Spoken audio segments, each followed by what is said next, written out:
আল্লাহ রাব্বুল আলামিন পবিত্র কোরআনুল কারীমের মধ্যে বলেছেন সূরাতুল আহজাবের মধ্যে বা'দা আউযু বিল্লাহি মিনাশ শাইতানির রাজীম ইয়া আইয়ুহাল্লাযীনা আমানু হে মুমিনগণ ইত্তাকুল্লাহ তোমরা আল্লাহকে ভয় করো ওয়া কুলু কাওলান সাদীদা এবং স্পষ্ট করে সরাসরি খোলামেলা কথা বলো ওয়া কুলু কাওলান সাদীদা সোজা কথা বলো, সোজা সাপটা কথা বলো। তাহলে কি হবে? ওয়াকুলু কাওলান সাদীদা ইউসলিহ লাকুম আ'মালাকুম। যদি এই কাজগুলো করো, ঈমান আনো, তাকওয়া অবলম্বন করো, সরাসরি সত্য কথা বলো, খোলামেলা কথা বলো, তাহলে ইউসলিহ লাকুম আ'মালাকুম, আমি আল্লাহ তোমাদের সব আমলগুলোকে সংশোধন করে দেব ইনশাআল্লাহ। ওয়া ইয়াগফির লাকুম যুনুবাকুম, একই সাথে তোমাদের সমস্ত গুনাহগুলো মাফ করে দেব ইনশাআল্লাহ। ওয়া মান ইউতি'িল্লাহা ওয়া রাসূলাহু, যে ব্যক্তি আল্লাহ এবং তার রাসূলের আনুগত্য করে, যে ব্যক্তি আল্লাহ এবং তার রাসূলের আনুগত্য করে, ফাকাদ ফাযা ফাওজান আযীমা, সে ব্যক্তি মহান সাফল্য অর্জন করলো। সুবহানাল্লাহ। তো আমরা এখন কথাবার্তা যখন বলবো, খোলামেলা কথা বলবো ইনশাআল্লাহ। এর আগে আমাদেরকে ইমানদার হতে বলা হয়েছে এবং তাকওয়া অবলম্বন করতে বলা হয়েছে। আর এই তাকওয়া সম্পর্কে নবী সাল্লাল্লাহু আলাইহি ওয়াসাল্লাম বলেছেন, আত-তাকওয়া হাহুনা, তাকওয়া হচ্ছে এখানে। এই বলে তিনি তার বুকের দিকে তিনবার ইশারা করেছেন, আত-তাকওয়া হাহুনা, আত-তাকওয়া হাহুনা, আত-তাকওয়া হাহুনা, অর্থাৎ তাকওয়া এখানে, তাকওয়া এখানে, তাকওয়া এখানে, অর্থাৎ তাকওয়া হচ্ছে কলিজার ভিতরে, অন্তরের ব্যাপার। কে কত বড় মুত্তাকি এটা তার লেবাস পোশাক দিয়ে প্রমাণ হবে না, তার রাজনৈতিক ক্ষমতা দিয়ে প্রমাণ হবে না, তার অর্থনৈতিক ক্ষমতা দিয়ে প্রমাণ হবে না, তার দাড়ি টুপি পাগড়ি জুব্বা দিয়েও প্রমাণ হবে না কে কত বড় মুত্তাকি। কে কত বড় মুত্তাকি এবং পরহেজগার ব্যক্তি এটা শুধুমাত্র আল্লাহ পাক জানেন। এখন চলমান যে প্রেক্ষাপট চলছে, এই প্রেক্ষাপটে আমাদের জন্য একটা গুরুত্বপূর্ণ সূরা আছে। এই সূরাটার উপরে আমরা সংক্ষিপ্ত কিছু আলোচনা করে আপনাদেরকে মৌলিক কিছু শিক্ষা ব্যাখ্যা করার চেষ্টা করব ইনশাআল্লাহ আযজা ওয়া জাল্লা। ওয়া মা তাওফীকি ইল্লা বিল্লাহ আলাইহি তাওয়াক্কালতু ওয়া ইলাইহি উনীব। তার আগে আমাকে বলেন, দুটো প্রশ্ন করব আগে। আল কোরআনের জন্য জীবন দিতে চান কারা কারা? ব্যাস, এবার হাত নামান। হাত উঠাইছেন মাশাআল্লাহ 100%, তাই না? এবার দ্বিতীয় প্রশ্ন শুনেন, আল কোরআন বিশুদ্ধ করে তেলাওয়াত করতে পারেন কতজন? আলহামদুলিল্লাহ, হাত নামান। এবার আমাকে বলেন, আল কোরআনুল কারীম জীবনে অন্তত একবার খতম করেছেন কতজন? মাশাআল্লাহ, 4। আল কোরআনের অর্থগুলো পড়ার চেষ্টা করেছেন কতজন জীবনে? মাশাআল্লাহ, মাশাআল্লাহ। জীবন অন্তত একবার আল কোরআনের তাফসীর ঘাটাঘাটি করেছেন কতজন? আচ্ছা, আমরা যে প্রশ্নগুলো করলাম সেখানে একটা বিষয় স্পষ্ট, যে কোরআনের প্রতি আমাদের আবেগের কোনো কমতি নাই।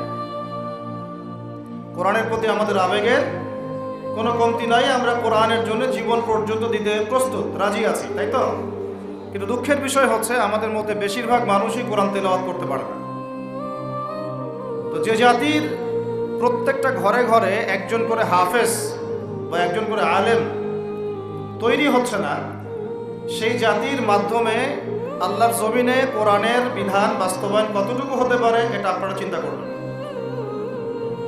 একটা নিয়াত করি আমরা আজকে, যে আমাদের মধ্যে এমন কোনো ব্যক্তি যেন না থাকে যে বিশুদ্ধ করে কোরআন তেলাওয়াত করতে পারে না। আল্লাহ তাআলা কবুল করেন না। তাহলে আমরা নিয়াত করছি আগামী রমজান মাস আসার আগেই ইনশাআল্লাহ আমরা আল কোরআনের বিশুদ্ধ তেলাওয়াত শিখব ইনশাআল্লাহ। যারা কোরআন তেলাওয়াত করতে জানি তারা কমপক্ষে এক পারা মুখস্থ করবো ইনশাআল্লাহ। রাজি আছেন? আচ্ছা। আর যারা আমরা হাফেজে কোরআন আছি মাশাআল্লাহ, আমরা আল কোরআনের ভাষা, আল কোরআনের ব্যাকরণ, আল কোরআনের তাফসীর শিখব ইনশাআল্লাহ। এর সাথে নবী সাল্লাল্লাহু আলাইহি ওয়াসাল্লামের বিশুদ্ধ হাদিসগুলোর চর্চা করব এবং এর পাশাপাশি আকীদার কিতাবগুলো পড়বেন, ফিকহের কিতাবগুলো পড়বেন, ইসলামের ইতিহাস পড়বেন, সিরাতের কিতাবগুলো পড়বেন, অর্থাৎ নবী সাল্লাল্লাহু আলাইহি ওয়াসাল্লামের জীবনী গ্রন্থগুলো পড়বেন, ইসলামিক অর্থনীতির বইগুলো পড়বেন এবং সলফে সালেহিনদের জীবনীগুলো ঘাটাঘাটি করবেন। এই পড়াশোনাটুকু করা যাবে ইনশাল্লাহ? ওয়াদা করতেছেন তো নাকি? একদিনের মাহফিলে দিন কায়েম হবে না, একদিনের মাহফিলে দিন প্রতিষ্ঠা হবে না, এটাই সত্য। কিন্তু একদিনের মাহফিলে আমরা আপনাদের মধ্যে সেই চেতনা জাগ্রত করতে পারি যেগুলোর উপর আমল করলে ইনশাআল্লাহ আল্লাহর জমিনে দিন কায়েম হবে ইনশাআল্লাহ। আপনারা এটা ইয়াকিন রাখেন, এটা ইয়াকিন রাখেন, বিশ্বাস রাখেন যে মুসলমানরা অচিরেই বাইতুল মুকাদ্দাস জয় করতে যাচ্ছে ইনশাআল্লাহ। এটা বিশ্বাস রাখেন। মানুষ আঞ্চলিক রাজনীতি নিয়ে পড়ে আছে, মানুষ কি করছে? আঞ্চলিক ভূ রাজনীতি নিয়ে পড়ে আছে। আর আমরা কোরআন হাদিস থেকে জানি বিশ্বের রাজনীতিতে কি হচ্ছে। এই বিশ্ব অচিরেই ঈসা আলাইহিস সালাম শাসন করবে ইনশাআল্লাহ। বিশ্বাস করছেন না? বিশ্বাস না করলেও কিছু যায় আসে না। বিশ্বাস করলে আলহামদুলিল্লাহ, যদি নাও করে কিছুই যায় আসে না। কারণ আমরা কোরআন এবং হাদিস থেকে 100% নিশ্চিত যে ইনশাআল্লাহ অতি সত্বর অচিরেই বাইতুল মুকাদ্দাস মুসলিমদের হাতে আসছে ইনশাআল্লাহ। নবী সাল্লাল্লাহু আলাইহি ওয়াসাল্লাম বলে গেছেন, সারা পৃথিবীর যত জালেম তারাও যদি একত্রিত হয়ে এই হাদিসগুলোকে পরিবর্তন করার চেষ্টা করে, ভবিষ্যৎবাণীগুলোকে পরিবর্তন করার চেষ্টা করে, তারা পারবে না ইনশাআল্লাহ। তো এই যদি হয় আমাদের গন্তব্য, তাহলে আমাদেরও তো একটা প্রস্তুতির দরকার আছে নাকি? তো সেই প্রস্তুতিটা শুরু হবে আগে নিজের ইলমের মোজাকারা থেকে।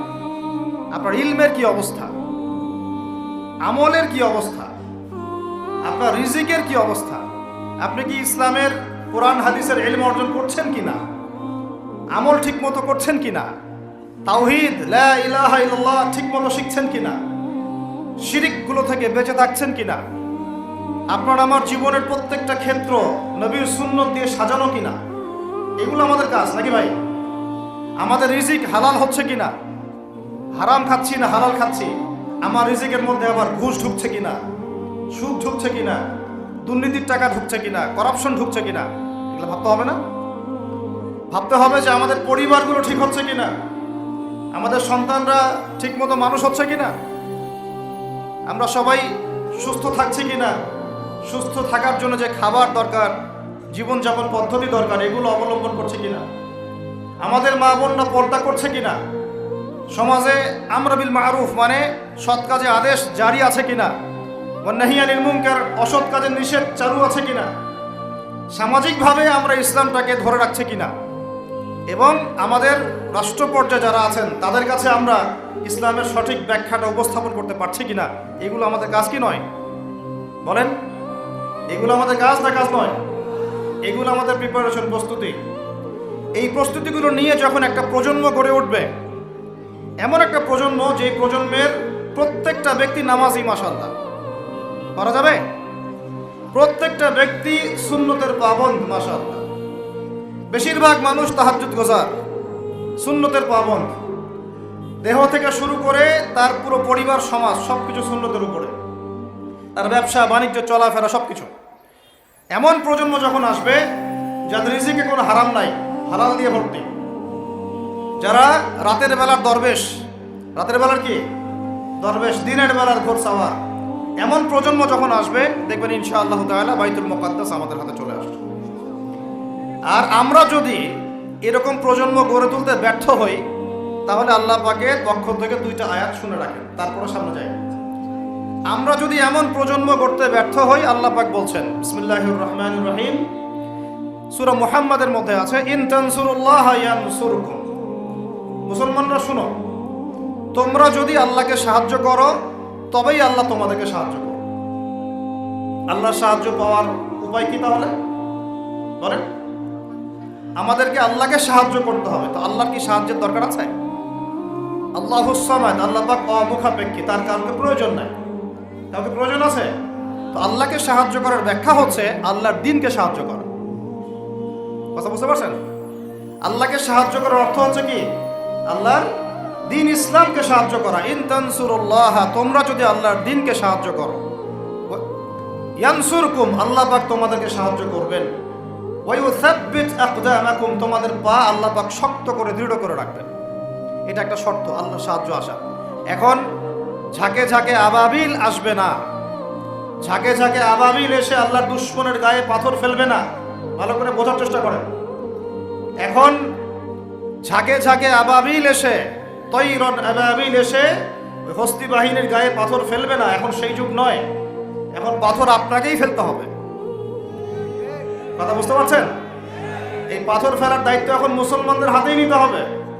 ঠিক ওই দায়িত্ব মুসলমানরা যখন নিয়েছিল, বাইতুল মুকাদ্দাস আমাদের হাতেই ছিল।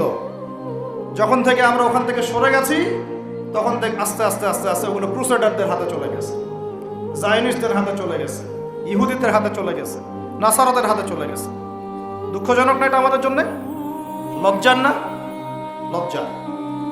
তবে ইনশাআল্লাহ তাআলা আমরা নিশ্চিতভাবে বলতে পারি এই গ্লানি আমরা কাটিয়ে উঠবো ইনশাআল্লাহ।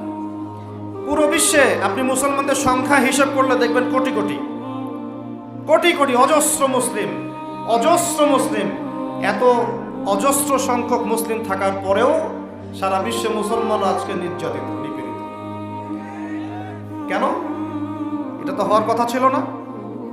কারণ এইগুলাই, আমরা নামাজ ছেড়ে দিয়েছি, আমরা মসজিদ ছেড়ে দিয়েছি, মসজিদমুখী না হয়ে আমরা মোবাইলমুখী হয়েছি। এখন আমরা কোরআনমুখী না হয়ে গার্লফ্রেন্ডমুখী হয়েছি। আমরা এখন হালাল রিজিক বাদ দিয়ে সুদ খাচ্ছি। আমরা এখন আল্লাহর পথে দাওয়াত এবং জিহাদের মেহনত বাদ দিয়ে পাবজি, ফ্রি ফায়ার নিয়ে পড়ে আছি। যুব সমাজ মাদক নিয়ে পড়ে আছে। আলেমদের মধ্যে একটা শ্রেণী তাদের দায়িত্ব এড়িয়ে যাচ্ছেন, আপোষে ইখতিলাফে বিভক্ত হয়ে যাচ্ছেন। উম্মাহকে আমরা টুকরা টুকরা করে ফেলছি এবং উপর থেকে আমাদেরকে সহযোগিতা করা হচ্ছে না। এই সার্বিক বিষয়গুলো যখন একত্রিত হয়েছে, তখন উম্মতের উপরে গ্লানি, লাঞ্ছনা নেমে এসেছে। আমরা চাই না এটা আমাদের উপর থাকুক, ইনশাআল্লাহ থাকবেও না। আমি বলছি কখন থাকবে না? যখন আমরা আল্লাহর দ্বীনকে সাহায্য করব। এখন একজন ভাই নামাজই পড়ে না, সে কি আল্লাহর দ্বীনকে সাহায্য করতে পারবে? একজন ভাই কোরআন তেলাওয়াতও করতে পারে না, সে কি আল্লাহর কোরআনের দাওয়াত মানুষকে দিতে পারবে? একজন ব্যক্তি সুন্নতের উপর আমল করছে না, সে কি মানুষকে সুন্নতের দিকে ডাকতে পারবে? একজন ব্যক্তি হালাল খায় না, সে কি হালাল অর্থনীতি নিয়ে কথা বলতে পারবে? একজন ব্যক্তি জানেই না, বোঝেই না ইসলামিক রাজনীতি কি জিনিস, তার দ্বারা কি আপনি একটা সভ্য রাষ্ট্র পাবেন? কোশ্চিনকালেও না। যতদিন পর্যন্ত একজন ওমরের মতো শাসক না আসছে, আপনি সমাজ থেকে এই দুর্নীতি, করাপশন, অন্যায়, অবিচার রোধ করতে পারবেন না। কোশ্চিনকালে হাজার চেষ্টা করে নেন, উমরের মতো একজন মানুষ যতক্ষণ না আসছে, সমাজের এই গ্লানি কখনো কেটে উঠবে না। ছোট থেকে ছোট, বড় থেকে বড়, প্রত্যেকটা পদে পদে আমরা অন্যায় করছি, অবিচার করছি। একদম সবজিওয়ালা থেকে শুরু করে উচ্চ পর্যায় পর্যন্ত সবাই দুই নম্বরই করার চেষ্টা করছে। উমর ইবনে খাত্তাব রাদিয়াল্লাহু আনহুর শাসন ব্যবস্থা পড়ে দেখবেন, এরপরে চিন্তা করবেন যে আমরা কোন জায়গায় আছি আর আমাদের কোন জায়গায় যাওয়া উচিত ছিল। শতাব্দীর পর শতাব্দী চলে গেল, এখন পর্যন্ত আমাদের হুঁশ ফিরছে না। আর কতগুলো মুসলমানের জীবন গেলে আমাদের হুঁশ ফিরবে? যেদিন আমার বাড়িতে বোম পড়বে ওই দিন হুঁশ ফিরবে, যেদিন আমার বাসায় এসে বোমটা পড়বে ওই দিন হুঁশ ফিরবে, চোখ খুলবে আমাদের। একটা একটা করে ওদের এজেন্ডা ওরা বাস্তবায়ন করেছে। ওদের বলতে কাদের বুঝাচ্ছি এটা আপনারা বুঝে নেবেন। সব কথা সব জায়গায় খোলামেলা বলা যাবে না, এটা আপনারাও বুঝতে পারেন। তবে একটা দিকে ইন্ডিকেট করছি আমি, সেটা হলো পশ্চিমা সভ্যতা। কোন সভ্যতা? যারা যারা সরাসরি মদদ দিয়ে এই জারজ ইসরায়েল রাষ্ট্রকে প্রতিষ্ঠা করেছে। এদের একটা এজেন্ডা, তারা পুরো বিশ্বটাকে শাসন করতে চায়, এটা ওদের এজেন্ডা। এই এজেন্ডাটাকে বাস্তবায়ন করার জন্য তারা প্রথমত মুসলমানদের মধ্যে বিভক্তি সৃষ্টি করেছে, তারপরে মুসলমানদেরকে ৬০-৭০টা রাষ্ট্রে বিভক্ত করে দিয়েছে, মুসলমানদের খেলাফত ব্যবস্থাকে ধ্বংস করে দিয়েছে, মুসলমানদের অর্থনীতির মধ্যে সুদ চালু করে দিয়েছে। এরপরে সংস্কৃতির অঙ্গনের মধ্যে শিরকের বিষ বাষ্প ঢুকিয়ে দিয়েছে। এরা মুসলমানদের সাথে এমন প্রতারণা করেছে যে মুসলমানরা ওকে যদি বন্ধুরূপে গ্রহণ করে, ওর আর শত্রুর প্রয়োজন নাই। ওরা আরো কি করেছে? ওরা আমাদের শিক্ষা ব্যবস্থাটাকেও ধ্বংস করার চেষ্টা করেছে এবং আস্তে আস্তে সেদিকে তারা সফলও হচ্ছে। এরপরে আমাদের হুঁশ ফিরছে না। আর যখন মুসলমানরা ঈমান কালিমা এসব চেতনা নিয়ে দাঁড়ানোর চেষ্টা করেছে, যারাই দাঁড়ানোর চেষ্টা করেছে ওই প্রত্যেকটা রাষ্ট্রকে তারা আক্রমণ করেছে। বিশ্বের বুকে তাকিয়ে দেখেন, একটা একটা করে নাম মেনশন করা যাবে। এরপরে আমরা পড়ে আছি আমাদের সেই ছোট চিন্তার মধ্য দিয়ে, ক্ষুদ্র চিন্তা নিয়ে, কে কোন দল করি আর কে কোন সংগঠন করি, কে কোন রাজনৈতিক দল করি, কে কোথায় হাত বাঁধি, কে আমিন জোরে বলি, কে আসতে বলি, এইগুলোই আমাদের আলোচনার বিষয় হয়ে গেছে। এখন পর্যন্ত বুঝতে পারলাম না যে আমরা সবাই মিলে একটা জাতি, একটা উম্মাহ। আমাদেরকে আল্লাহ দায়িত্ব দিয়েছেন, আল্লাহর জমিনে খেলাফতের দায়িত্ব। আল্লাহ পাক আদম আলাইহিস সালামকে এই জমিনে খলিফা করে পাঠিয়েছেন।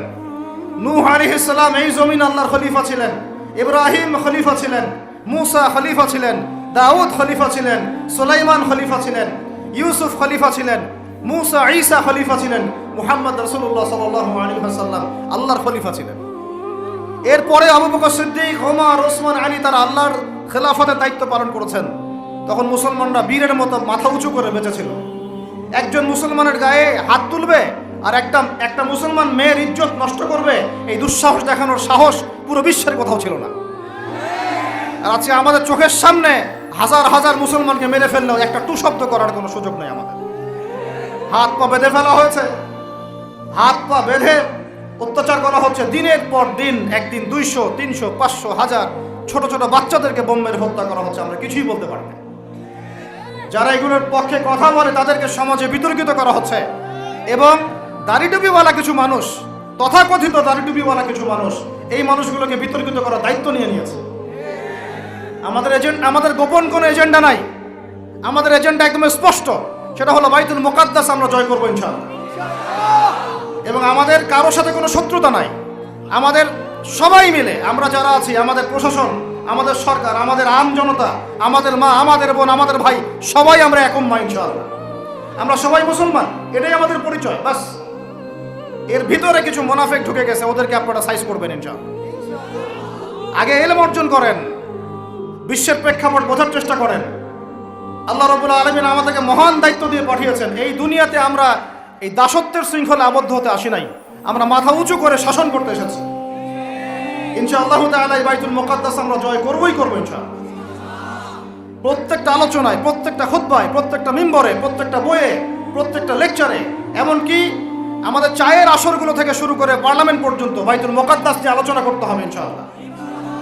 আমরা আমাদের জান, মাল, সময়, শ্রম যা আছে কিছু যদি না করতে পারি, অন্তত আমাদের সমর্থন দিয়ে আমরা মাজলুম ভাইদের পাশে থাকবো ইনশাআল্লাহ। না হলে আল্লাহ রাব্বুল আলামিনের কাছে আমাদেরকে কঠিন জবাব দিতে হবে। আরবের ওই মুনাফিকদের কথা বাদ দেন, আরবের চারপাশে যে মুনাফিকরা বসে আছে ওদের কথা বাদ দেন, ভুলে যান। এদের দ্বারা কোনো কাজ হবে না ইনশাআল্লাহ। বিগত 100 বছর থেকে ওদের চোখের সামনে ইহুদিরা আমাদের ভাইদেরকে মেরেছে, হত্যা করেছে, বোনদেরকে ধর্ষণ করেছে, তারা কিছুই করতে পারে না। যে গুটি কয়েক মানুষ এর বিরুদ্ধে প্রতিবাদ করেছে, ওদেরকে তারা সন্ত্রাসী আখ্যা দিয়েছে। এতটুকুই এরা করতে পেরেছে। এসব রাখেন নাটক তামাশা।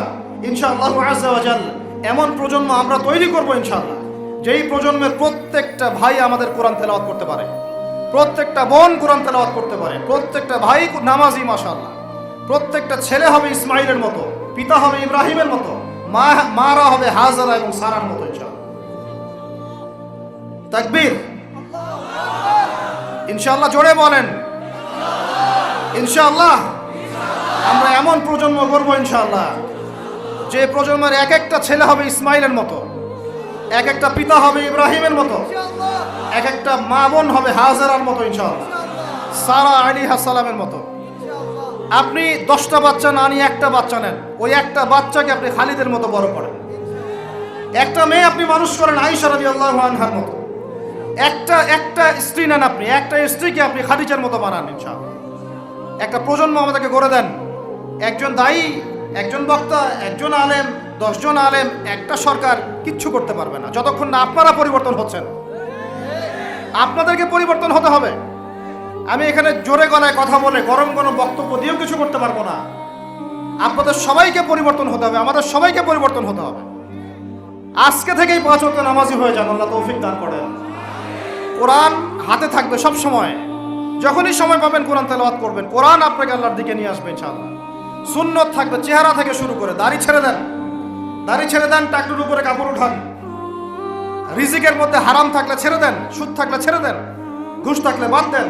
যদি কারো সম্পদ অন্যায়ভাবে নিয়ে থাকেন, আজকে তওবা করে সে সম্পদ ফিরাই দিয়ে আসেন। লজ্জার কিচ্ছু নাই, গিয়ে বলবেন ভাই আমি ভুল করেছিলাম, বুঝি নাই, জানি নাই, তোমার সম্পদ অন্যায়ভাবে নিয়েছে, ভাই তুমি নিয়ে নাও। আপনার মর্যাদা আল্লাহ বাড়াই দিবে ইনশাআল্লাহ। আল্লাহ আপনাকে আসমান থেকে হিসাব রিজিক দিবে ইনশাআল্লাহ।